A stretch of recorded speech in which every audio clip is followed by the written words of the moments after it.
What's up, guys? I figured I'd just come in with another video here showing another vehicle that I have. It's a 2003 Tacoma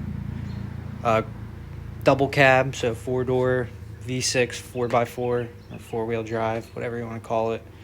I just got this about 2 years ago now with 120 on it. I got it with, and I'm at like 135 right now.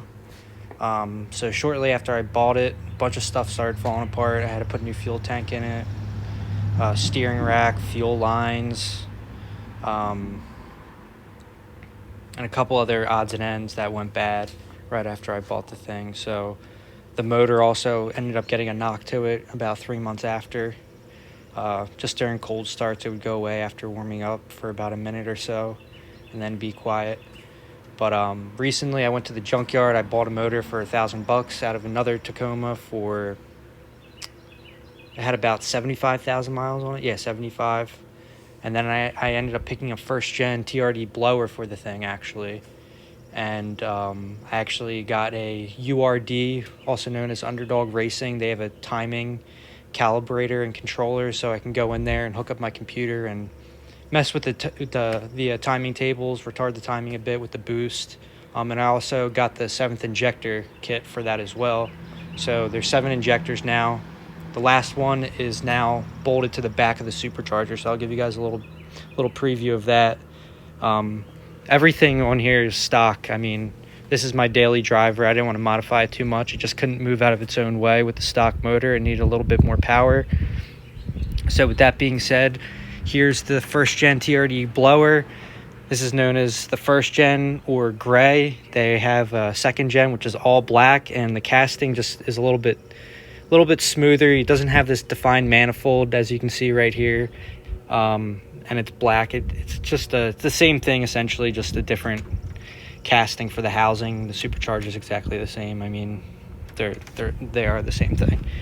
So this is the 7th injector. As you can see, I tapped into the fuel feed line right here, put a T in with the kit, and then here's the 7th injector back here.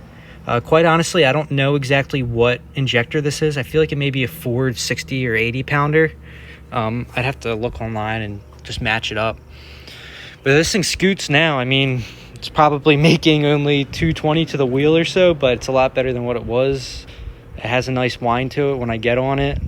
I would seriously recommend people getting one of these things if you have a first-gen Tacoma. I mean, if you know, stock V6 is just... It's a dog. It doesn't have much to it. So this thing really wakes it up and gives it just enough. It really should have came stock like that, in my opinion. It shifts so much smoother, drives so much better just around town. I mean, I freaking love it. And like, so it gets some looks too. Once you get the RPMs up above like 3,000, it really opens up the whine to it.